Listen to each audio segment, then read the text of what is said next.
Right. Good afternoon, Sunday.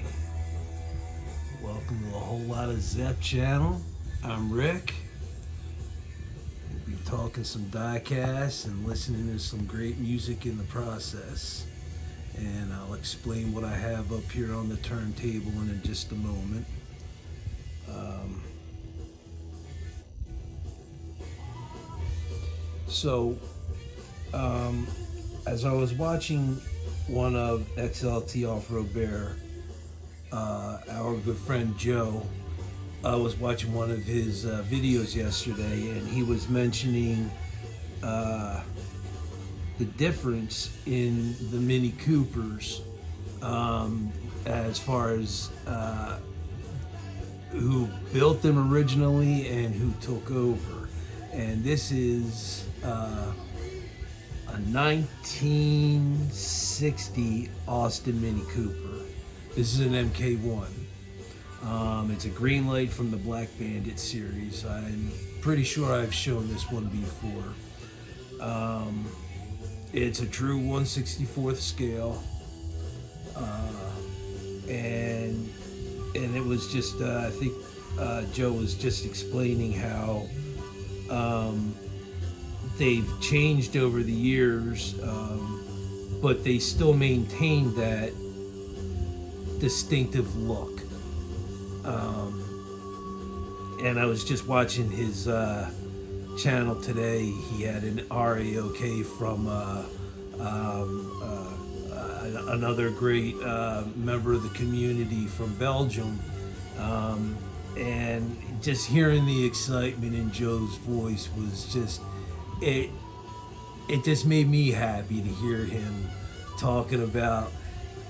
You could just hear his excitement, and it was just it was just more enjoyable to watch the videos. Not to say that his videos aren't enjoyable to begin with, but his happiness and excitement about it just made it that much more entertaining.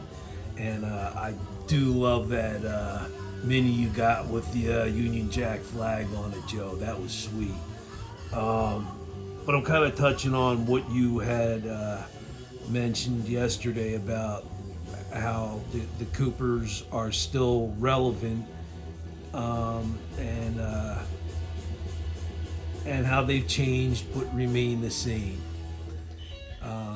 So up next here, I'm gonna leave the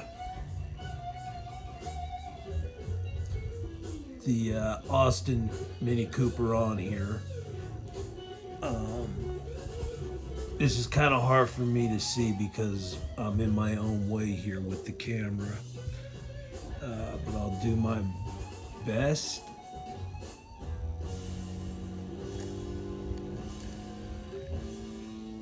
Okay. Now this is what I'm going to be putting up. Yeah, I should have just slid this. This is difficult. I'm actually really looking through the video camera while I'm doing this. I'm not able to see beyond that because of the way I'm sitting. Okay, so up next I have this auto art BMW Mini Cooper. Try to get it in there. Alright, there we go. And that is also a true 1/64th. I actually got this one on usually there's two people that I go to, three people actually I go to when I'm questioning a new brand that I'm interested in but I have no experience with.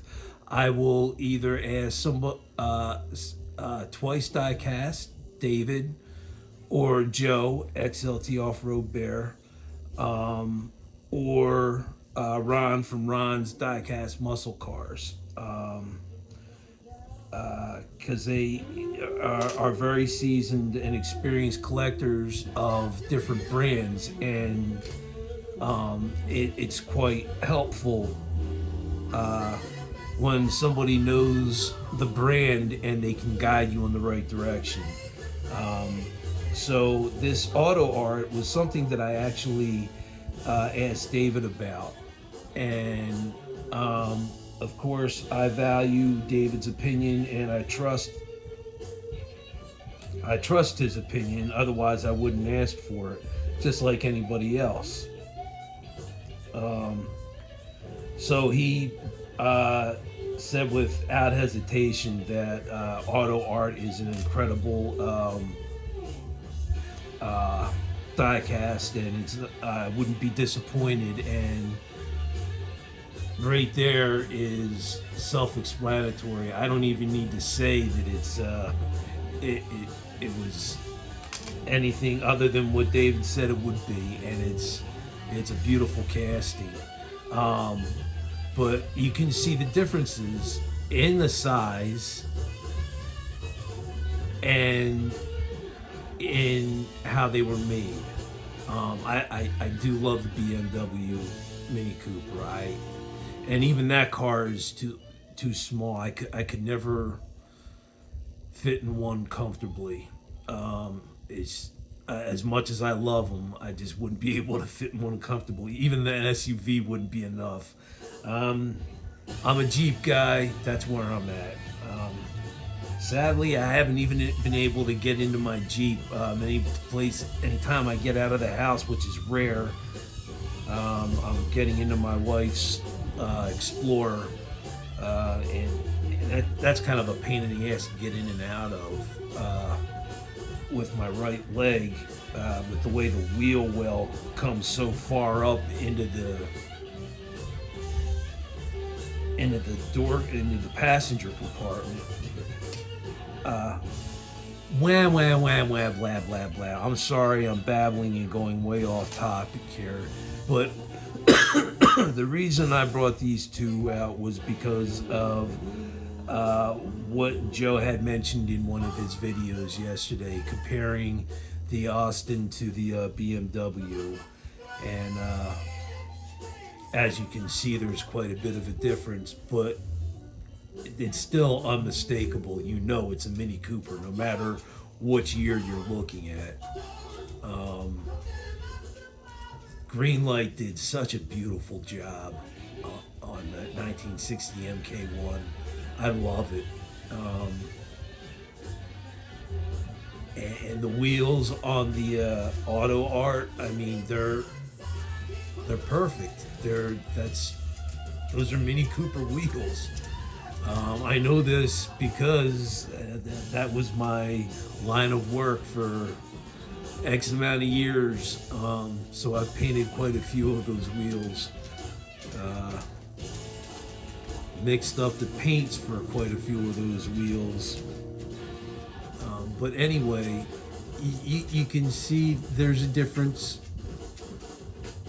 altogether in size and all, but it basically looks like a 1960.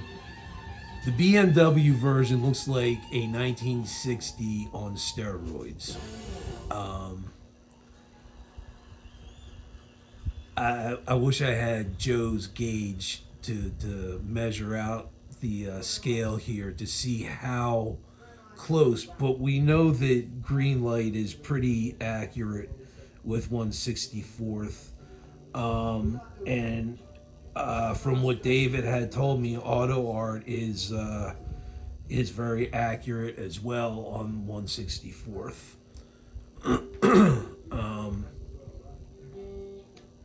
But anyway, there is the two differences between then and now. I think they're sweet looking, both of them, and can't forget the one that David had gifted me. I love so much. It's the he got me the the green one with the Union Jack flag on it, and that was something that I had on my wish list, and he kindly knocked it off my bucket list for me. Um,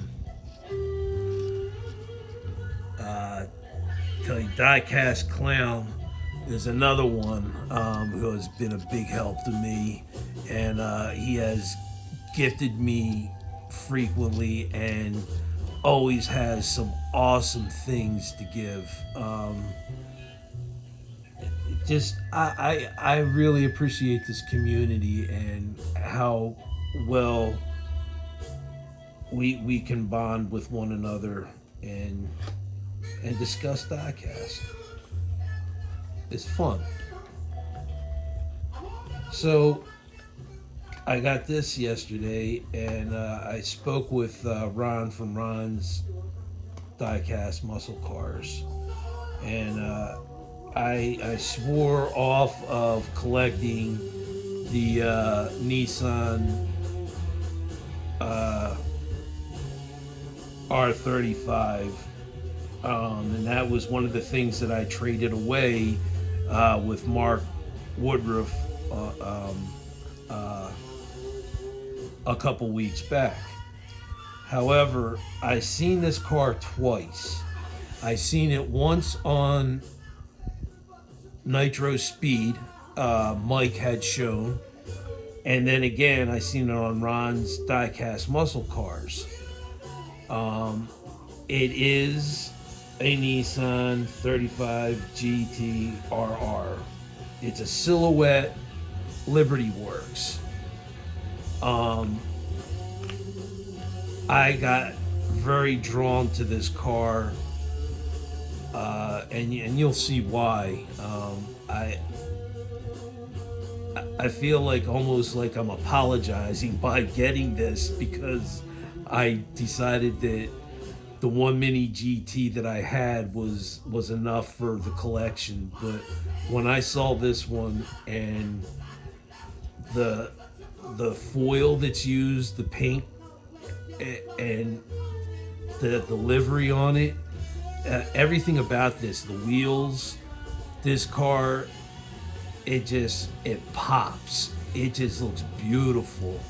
I know some of you guys are gonna be like, yeah, that's ugly looking, but that's okay. So I'm just gonna show it here. I just like wow at this thing. That's it. You see what I mean? The colors on it and the foil that they used, it reminds me of the 60s and the 70s muscle cars, you know, the way they used to paint them up. And this is just a beautiful, beautiful casting. I love it. I really do. They have another one out that's a graffiti version. I thought that was kind of ugly looking. This car just has all the right livery and all the right colors in all the right places. I just love the way the paint lines flow with the curves of the car. It's beautiful. I'd love to see this one out in the sunlight, definitely. But this was kind of like one of those moments where you see somebody else has it. It's not like they have it, I want it. It's nothing like that. It's just I saw it twice, only twice, and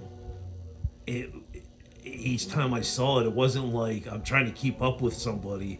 I saw it and I saw the paint job on it, and the car itself is just so beautifully done. And it's an exclusive mini GT, and it's the collector number is 245. It is a licensed product. Of course, Mini GT does all licensed products, as far as I know. Um, and the initial color of this is called purple metallic. It's a simple color. It's just everything that's on top of the purple that looks so sweet. This is an exciting car for me because it's really not something that I would normally collect. But I mean, how can you not? I mean, look at those wheels. It just, everything about this car is just so beautifully done. It's a work of art. Um, so I had to have it.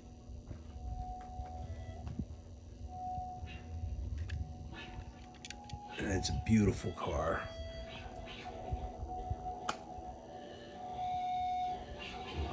And I'd like to thank Mike from Nitro Speed and Ron from Ron's Diecast Muscle Cars for reviewing this car, because if it wasn't for those two, I wouldn't have known this car existed.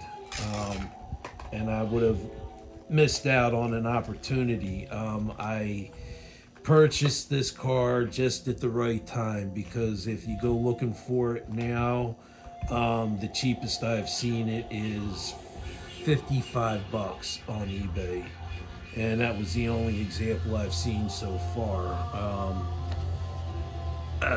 Ron, being a very experienced Mini GT collector, had told me, he said, if you're gonna get it now, because it's gonna get harder to find, and when you do find it, it's gonna be very expensive to get a hold of.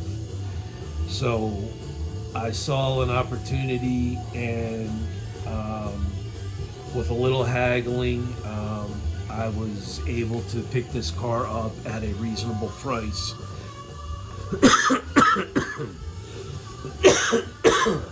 I'm fine, I'm not dying. I've had this Interceptor for a while, but I chose not to show it because I wanted Chris from CRA Diecast to open first, and see what he had. I just wanted to wait until he saw it first from his own collection before I presented this. And this is the 2020 Explorer Interceptor from the Philly Police Department, and that's going to look really cool with Memphis in the picture.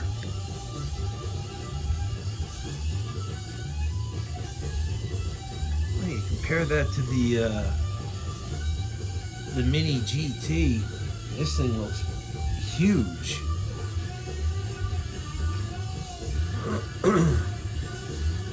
But there's Philly's finest. I'm not bragging and I'm not proud of it, but I've been on the front end of one of those quite a few times going down 95. Sometimes when you're younger, you just gotta learn the hard way.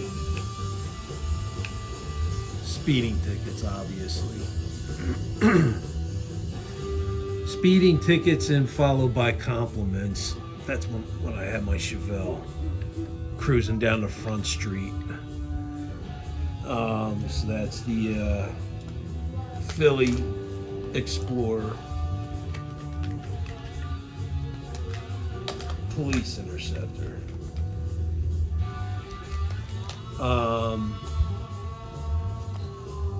So this happened.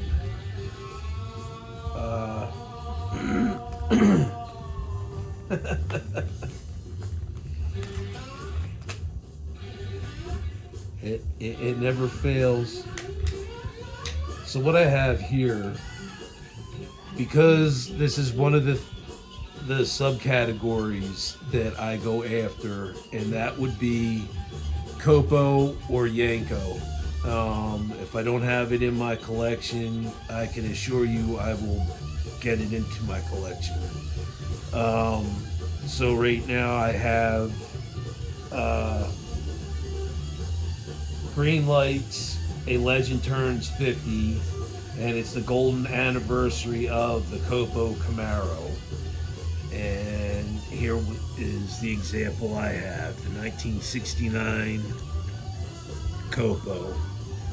Um, 50 years anniversary. I'm not so happy with the rear bumper as it sags down on the right side. Lovely QC issue. Aside from that, the car is beautiful. I love what they did with that color on it, that dark maroon, and the wheels. It just bothers me a little bit about that bumper. That's all. Because now every time I look at that car, that's the first thing I'm going to think about is that damn bumper. Gotta love OCD. But that is the 1969 Golden Anniversary Copo Camaro. Gotta admit, guys, that is cool looking, right? But now anybody that knows me and has been watching the channel knows that what comes next is just the way it happens. I do order things, but I do not control when they come in. And it happens every time.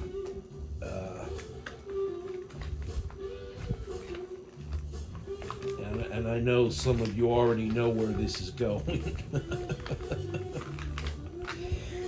That's why I'm laughing, because some of you know me. So this happened.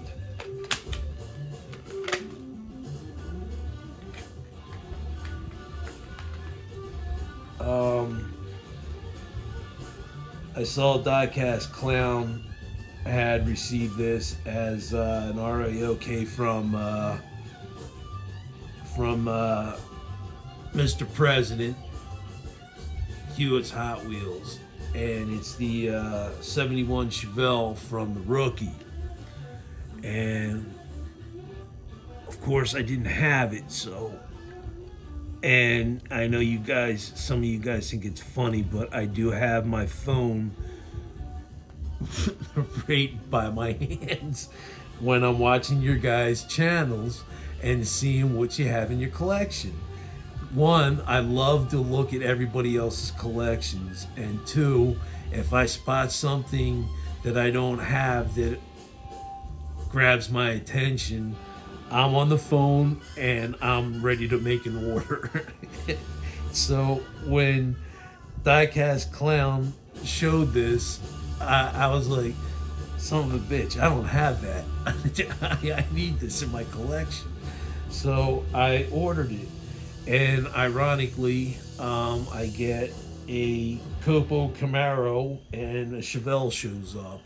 And the thing about it is, with me, whenever I get a Chevelle, somehow a Camaro always manages to manifest itself. Chris from CRE Diecast and I have discussed this before, and we've come to the agreement that there is some kind of a breeding program going on down in the man cave with Camaros. Every time I grab a Chevelle, a Camaro comes up out of nowhere. And it's just funny because, like I said, I have no control on when these cars come in, but every time I get a Chevelle or a Camaro, it's like they always show up at the same time, and I'm not always ordering stuff at the same time, so it just makes me laugh. So if you ever see me show a Chevelle, chances are there's a Camaro that's not too far behind, or vice versa. So anyway, that's what I have on tap for this Sunday. Thank you guys for hanging out with me and allowing me to show off what I have. And it was fun to bring out my two of my Mini Coopers, because I do enjoy them. But how about this 71 here? This is, I know nothing about the Rookie. Half the cars, the Chevelles that I have that are based off of movies or TV series, I couldn't tell you a damn thing about. All I know is if there's a Chevelle in it, I want it. The Rookie, I'll never see this show. I don't care to see this show. It has a Chevelle in it. That's all that matters. Once Upon a Time, I tried watching that. I didn't even get to the part where there was a Chevelle in it. Evidently, there is a Chevelle in it. I stopped watching Once Upon a Time. I don't care about the show. The car is cool. One movie that I really do want to see, though, is John Wick. And I do have that Chevelle. I don't have the Mustang, though. So, John Wick is something that's on my bucket list to see. And I'll probably be like this dorky little kid surrounding myself with the John Wick Chevelle while I'm watching the movie to see if I can make any comparisons on the car that was done by Greenlight to the car that's in the movie, because I have a tendency to do that. I want to know how far they went with the realism. So there we are with the 71 Chevelle from the Rookie. Thanks to Diecast Clown that's in my collection now because he got it as a gift from Hewitt's Hot Wheels. So I had to make it a part of my collection because I'm a die-hard Chevelle fan, as if you guys don't already know that. So thank you for hanging out with me while I show what I got on tap. My daughter is going to be hanging out with me some point next week and doing a review as well. So until my next video, don't be shy, hit that subscribe button. I almost got 100 people here. I'm one short. Somebody hook me up, get me to 100. I do plan on doing a giveaway once I hit the 100 mark. It's not going to be like instantaneously. I'm still working out what I want to put in the box and whatnot. And I still have a few things that I have to send out to people before I create this gift box. And this is for everybody, far and wide, national and international. So anyway, with that being said, hit that subscribe button, like and share, and thanks for hanging out with me. I'm Rick. You've been watching the Whole Lot of Zep channel. You guys stay safe, be healthy, and take care of one another. I'll see you on my next video.